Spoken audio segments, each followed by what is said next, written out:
பேயும் பிசாசும் நிறைந்து ஜனங்கள் எல்லாம் அது வாதித்துக் கொண்டிருக்கும். அப்படிப்பட்ட ஒரு பூமியில கர்த்தருடைய ஊழியத்தை நீங்க செய்யணும் என்று கர்த்தர் விரும்புகிறார். அப்ப இதுக்கு நம்ம எப்படி போகணுமா? பிசாசு பிடித்தவர்கள் நடுவுல போய் பிசாசுகளுக்கு நடுவுல ஊழியம் செய்யணும்னா நாம் அதற்கு ஏற்ற அளவுக்கு வல்லமை நிறைந்தவர்களாக இருக்க வேண்டும். அந்த வல்லமை இல்லாவிட்டால் சத்துருவை துரத்த முடியாது. அது விசுவாசம் வேணும் நமக்கு. கர்த்தருடைய வேதம் அப்படி சொல்லுது. ஒரு முறை என்னுடைய ஊழியத்தினுடைய துவக்க காலத்துல இந்த உடுமலைப்பேட்டை என்ற பகுதியில நான் தங்கி என்னுடைய நண்பர் ஒருவருடைய வீட்டுல தங்கி கிராம ஊழியங்கள் செய்து கொண்டிருந்தேன். அப்பதான் நான் என்னுடைய பத்திரிகையை ஆரம்பிச்ச புதுசு. அது 1983 பத்திரிகை ஆரம்பிச்ச புதுசு. என் பத்திரிகை யாரோ ஒருத்தர் படிச்சுட்டு என்னை பார்க்கணும் என்று விரும்பி நான் இந்த பகுதியில தங்கி ஒரு இடத்துல ஊழியம் செய்யறேன். அப்ப ரொம்ப சின்ன வயசு, எனக்கு 25 வயசு இருக்கும், 24 25 வயசு இருக்கும் எனக்கு.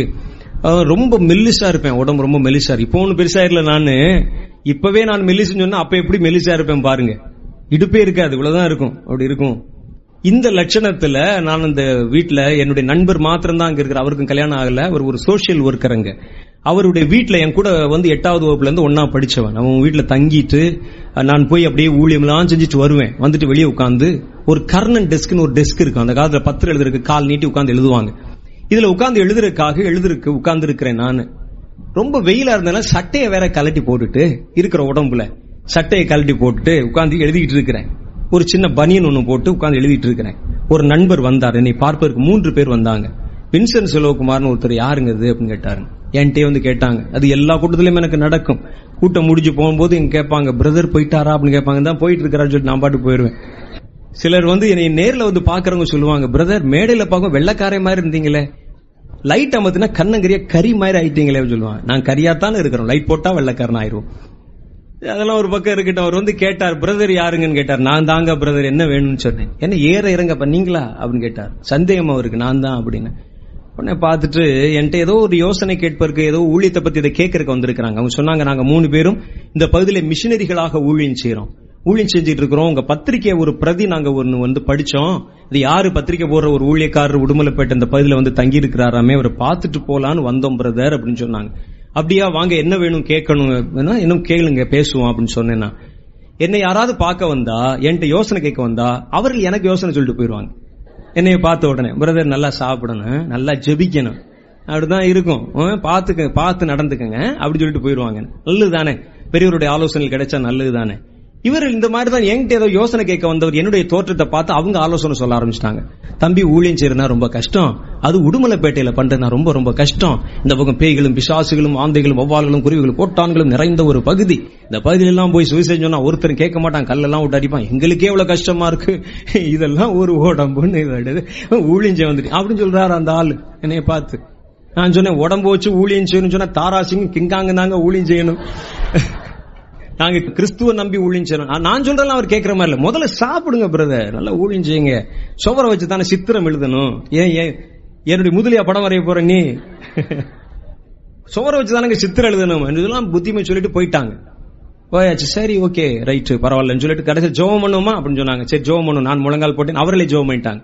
ஜெபம் பண்ணி, தம்பி ஆசீர்வதிங்க ஆண்டவரே, நல்ல புத்தியை தாங்க, நல்ல குணத்தை தாங்க, ஊருக்கு போற வழியை காட்டு ஆண்டவரே, சுகத்தோடும் பத்திரத்தோடும் திரும்பி போக அனுகிரகம் செய்யும் ஆமென்னு சொல்லி அவரே பண்ணா. இன்னொருத்தர் ஆத்மாக சொன்னாரு, முடிச்சுட்டாரு, போயிட்டாங்க. போயிட்டு வர்றாங்க, போயிட்டாங்க. அவங்களுக்கு ஒரு பக்கம் அவநம்பிக்கை, ஒரு பக்கம் போயிட்டாங்க. ஒரு வாரம் ஆச்சு. ராத்திரி ஒரு 11:30 மணி இருக்கும். என்னுடைய நண்பர் அப்பதான் வந்தாரு, வீட்டுக்கு வந்தாரு. நாங்க 2 பேரும் சேர்ந்து கொஞ்சம் சமைச்சு சாப்பிட்டுட்டு அப்பதான் படுத்தோம். திடீர்னு படன்னு 11:30 மணிக்கு கதவு தட்டுற சத்தம், டம் டம் டம் டம்னு கதவு தட்டுறாங்க. என்ன அது, யாரு நேரத்துல கதவு தட்டுறா அப்படின்னு நான் கேட்டேன். ஏன்டா உனக்கு என்ன ஊர்ல என்ன பிரச்சனையா, யாரு நேரத்துல அகால நேரத்துல கதவு தட்டுறாங்க, திறக்கலாமான்னு கேட்டேன். திறடா அப்படின்னு சொன்னான். கதவு திறந்தா அந்த 3 ஊழியக்காரர்ல ஒரு ஊழியக்காரர் அப்படி நிக்கிறார். பிரதர் பிரதர் அப்படின்னு சொல்றார். என்ன அப்படின்னு கேட்டேன். இப்ப பாத்தீங்கன்னா அவர் சட்டை இல்லாம இருக்கிறார். அவர்கிட்ட சட்டையெல்லாம் கிழிஞ்சு நான் சட்டை போட்டிருக்கேன். என்னங்க அப்படின்னு சொல்லி கேட்டேன். என்ன பிரதர் அப்படின்னு கேட்டேன். நான் முதல்ல அன்னைக்கு உங்கள்கிட்ட பேசும்போது என்ன பேசினாங்க கேட்டா, அவர்கள் ஒரு ஸ்தாபன சபையை சேர்ந்தவர்கள், இந்த பரிசுத்த ஆவி அபிஷேகம் இதெல்லாம் நம்பாதவர்கள். அவங்க அதை பத்தி நிறைய தர்க்கம் பண்ணாங்க. அவர் சொன்னாரு, பிரதர் நாங்க ஒரு இடத்துல கிராமத்துக்கு ஊழியத்துக்கு போனோம். நாங்க போன இடத்துல நாங்கள் 3 பேர் அங்க போனோம். அந்த கிராமத்துல ஒரு அம்மாளுக்கு பேய் பிடிச்சிருக்குது, அந்த பிசாசை நீங்க துரத்தணும் அப்படின்னு சொன்னாங்க எங்ககிட்ட. சரி அழைத்து வாருங்கள், விசுவாசிகள் அடையாளம் நடக்குமே, அழைச்சு வாங்க அப்படின்னு சொன்னா. அவங்க 3 பேர் அந்த இடத்துல வந்தாங்க. நாங்க 2 பேரும் தான் ஊழியத்துக்கு போனோம். அந்த இடத்துல ஊழியத்துக்கு போனோம். இன்னொருத்தர் வந்து அங்க எங்க வீட்டு போயிட்டாரு. நாங்க 2 பேரும் ஊழியத்துக்கு போயிருந்தோம். நாங்க போன இடத்துல இந்த பிசாசு பிடித்த அம்மாளை கொண்டாந்துட்டாங்க.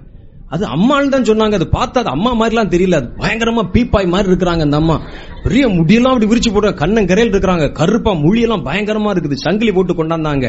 என் கூட வந்தவன் சும்மா இருக்க மாட்டான், ரொம்ப விசுவாசத்துல சங்கிலி எல்லாம் அவுத்து விடுங்க அப்படின்னு சொல்லிட்டான். சங்கிலி அவுத்து விட்டாச்சு. அவுத்து விட்டான். அந்த அம்மா யாராவது எங்கடா வந்த அவனுக்கு சத்தம் கொடுத்து, அவ்வளவுதான் எல்லாம் கிடுகிடுத்து போயிட்டாங்க. 2 பேத்தையும் பிடிச்சிருச்சு பிரதர்.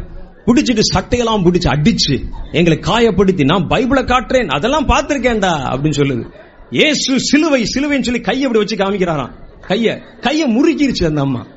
சிலுவை காட்டுற நீ, சிலுவை எப்படி, அது ஒரு டெக்னிக் இருக்கு, எல்லாம் படிச்சுக்கிறோம். நீங்க ஊழிய பயிற்சி நாங்க எல்லா பயிற்சியும் கொடுப்போம்.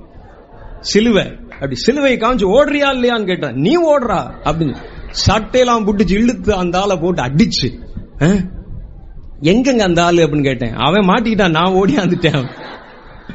எத்தனை மணிக்கு ஆரம்பிச்சேன்னு பிரதர், ஏன் அந்த கொடுமை சாயந்தரம் 6 மணிக்கு ஆரம்பிச்சிச்சு. இப்ப மணி பாருங்க 11:30 ஆகுது. கடைசியில் அந்த அம்மா பிடிச்சி 2 பேர்த்தையும் நிக்க வச்சு அப்படி கையில ஒரு பெரிய புளிய விளாறு ஒன்று எடுத்துக்கொண்டு அடிச்சு உக்கி போட வச்சிருக்க. அவனு உட்காரு எந்திரி, உட்காரு எந்திரி. அந்த பக்கத்துல இருக்க சரி ஆட்கள்லாம் கிராமத்து ஆட்கள் இருப்பாங்களே, அவங்கள என்ன செய்யறாங்க, அம்மா இது பயங்கரம் கொடுமையான ஒரு பேய் பிடிச்சிருக்கு, இதுவா அமர்ந்தாதான் கை வைக்க முடியும் சொல்லி எல்லாரும் வேடிக்கை பார்த்து நிக்கிறாங்க, சுத்தி வட்டமா வைக்கிறாங்க. சரி என்ன எதுக்கு தேடி வந்தீங்க கேட்டேன்.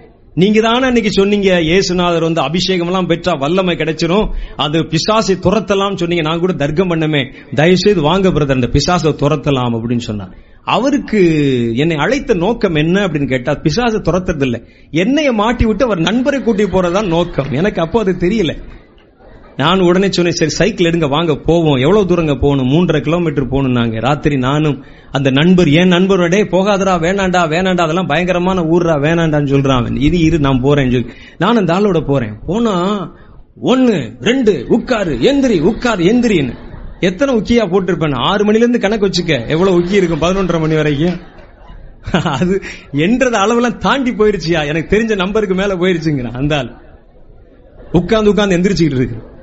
இவர் இங்க கொண்டு போனாங்க. கொண்டு போய் பக்கத்துல அந்த ஊர் தலைவர் இருக்கிறாரு. ஊர் தலைவர் இடத்துல அவங்க சவால் வேற கொடுத்திருக்காங்க, இந்த பேயை துரத்திட்டா நாங்க 18 குடும்பம் ஞானஸ்தானம் எடுத்து உங்க சபையில சேர்ந்துறங்க வேற இந்த ஆள்கிட்ட சொல்லி இருக்காங்க. இந்த ஆள் உட்கார்ந்து எந்திரிச்சுக்கிட்டு இருக்கிறான். பக்கத்துல அவருக்கும் பாதி சட்டையை காணும். இன்று கொண்டு இருக்கிறாங்க. ஒரு பெரிய அந்த அம்மா நின்றுட்டு பார்த்தா பயங்கரமா இருக்கு. ஊர் தலைவர் இடத்துல என்னை கொண்டு அறிமுகப்படுத்தி வைக்கிறாங்க.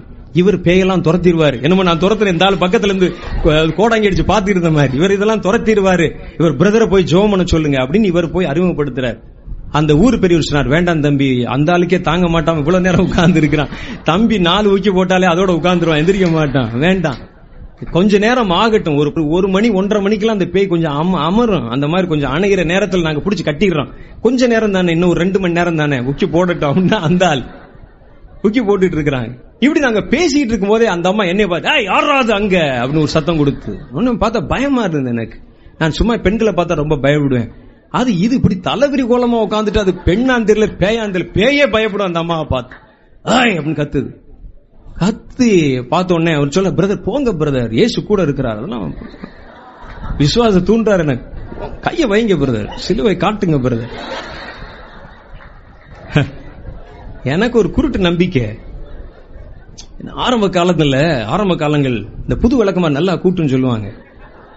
ஆரம்ப காலம் இல்லையா, என்ன நடக்கும் பார்த்து விடலாம், பிரதர் நீங்க தள்ளுங்க நான் போறேன், நான் சொல்லி போறேன். உடனே அந்த அம்மா யாராவது நில்லங்கியே அப்படின்னு சொன்ன. ஒரு பெரிய தன் கையில வச்சிருந்த ஒரு குச்சி இருக்குது, அந்த குச்சியை எடுத்து தன்னை சுற்றி ஒரு பெரிய வட்டம் போட்டது. இது ஏன் எல்லை, எல்லைக்குள்ள யாரும் வரக்கூடாது, உள்ள வந்த அவ்வளவுதான் உன்னை பீஸ் பீஸ் ஆக்கிடுவேன் அப்படின்னு சொல்லி இந்த அம்மா குறிஞ்சு வட்டம் போட்ட நேரத்தை இந்த ஆள் தப்பிச்சிட்டான். யாரு உக்கி தப்பிச்சிட்டான். தப்பிச்சிருந்தாலும் வந்துட்டான். நாங்க போறோம் அப்படியே பார்த்து எப்படியா கரெக்ட் பண்ணி விட்டு வந்திருக்கோம் பிரதர் அப்படின்னு சொல்லிட்டு போறான். நமக்கு ஒரு ஆலோசனை வேற. எனக்கு ஒரு பக்கம் இவ்வளவு தூரம் வந்துட்டோம், அது இந்த சவாலை சந்திக்காம நம்ம போகக்கூடாது. அப்ப நான் எனக்கு ஒரு பக்கம் பயமா வேற இருக்குது, தனியா வந்து மாட்டிக்கொண்டோம். இந்த ஆட்களுடைய நிலைமையை பார்த்தா ரத்த விளாரா இருக்கிறான், ஆள் மூச்சு வாங்கிட்டு இருக்கிறான், நான் பார்த்துட்டு பக்கத்துல அப்படி போறதா. அப்ப நான் ஆண்டோட ஜெபம் என்ன செய்யணும் ஆண்டவரே, கர்த்தர் சொன்னார், எப்போது அது ஒரு வட்டம் போட்டு இது என் எல்லைன்னு சொல்லுதோ அது பயப்பட ஆரம்பிச்சிருச்சு, பயப்படுது, நீ வரக்கூடாது, அது சத்தம் போடுறதுனாலே பயப்படுது அப்படின்னு சொன்ன. சில ஆளுக்க பாருங்க இப்படி செகண்ட் ஷோ விட்டு சினிமா விட்டு வருவானுங்க, அது எங்க வீடு பக்கத்துல, எங்க வீட்டுக்கு பின்னால கல்லறை இருக்கு. எங்க வீட்டு நாங்க இப்ப இருக்கிற வீட்டு பின்னால கல்லறை, பக்கத்துல ஒரு ரோடு இருக்கு. அது வரைக்கும் வீரர்களாக நடந்து வருகிறவர்கள் அந்த கல்லறை பக்கத்துல வந்தோன்னு விசில் அடிச்சுட்டே வருவான், பாட்டு பாடிட்டே வருவான் பெரிய சத்தமா. ஏதாவது ஒரு பாட்டு, சினிமா பாட்டு பெரிய சத்தமா பாடிட்டு வருவான். சத்தம் போட்டானாலே பயப்படுகிறான் என்று அர்த்தம். ஏன் அந்த விசில் அடிக்கிறாள் ரோட்ல அடிக்க வேண்டியதானே? கல்லறை பக்கத்துல வந்தோடனே விசில் வந்துடும் அவருக்கு, பாட்டு சத்தம். இந்த பேய் தன்னை சத்தம் போட்ட உடனே ஆண்டவர் சொன்ன பயப்படுகிறது, நீ போ நான் உன்னோடு கூட வருகிறேன் என்று. இவ்வளவு சொன்னா போதாது, எனக்கு சத்தமே கேக்குது, எனக்கு ஆண்டவர் பேச சத்தம். உடனே நான் என் காலை எடுத்து அந்த வட்டத்துக்குள்ள வச்சேன், வராத அப்படின்னு கத்துனது. மறுபடியும் அந்த வட்டத்துக்குள்ள என் காலை வைத்தேன். காலை வச்சு நான் ஜெபமெல்லாம் பண்ணல, ஒண்ணுமே செய்யல. வீல ஒரு சத்தம் போட்டு அப்படியே கீழே அந்த அம்மா மல்லாக்க கீழே விழுந்தாங்க. அவ்வளவுதான். இவ்வளவு வந்தா போதாத எனக்கு? உடனே ஒரு செம்புல தண்ணி உண்டாயா அப்படின்னு தண்ணி எடுத்து அந்த அம்மா முகத்துல தெரிஞ்சா. அந்த அம்மா எந்திரிச்சு வழக்கம் போல நான் எங்க இருக்கேன் அப்படின்னு ஒரே சந்தோஷம். நீங்க நம்ப மாட்டீங்க, நான் அப்பெல்லாம் யாருக்கு ஞானஸ்தானம் கொடுக்கல. அவர்கள் வற்புறுத்தலுக்கா 18 குடும்பங்களுக்கு ஞானஸ்தானம் கொடுத்து ஒரு சபையில சேர்த்துட்டு வந்தேன் நான். அல்லேலூயா. அந்த அம்மாவுடைய குடும்பத்தை சேர்ந்தவங்க இயேசுவே மெய்யான தெய்வம் என்று சொன்னாங்க. பிசாசுகள் நிறைந்த பூமியில வேலை செய்யணும்னா நீங்கள் கர்த்தருடைய வல்லமையினால் நிறைந்தவர்களாக இருக்கணும். அல்லேலூயா. பொல்லாத பிசாசின் சர்ப்பங்களை மிதிக்கக்கூடிய அதிகாரம் உள்ளவர்களாக இருக்கணும். கர்த்தர் சொல்றார், இந்த கடைசி காலங்களில் இதுவரைக்கும் இருந்த பேய் இல்ல, புதுசா ஆவிகளுடைய பெருக்கம். எங்கு பார்த்தாலும் அவைகள் தலையெடுக்க ஆரம்பிக்கும். எங்கு பார்த்தாலும் ஆராதனைகள், எங்கு பார்த்தாலும் அதனுடைய வேதனைப்படுத்தக்கூடிய காரியங்கள், இதெல்லாம் அங்கே காணப்படும்.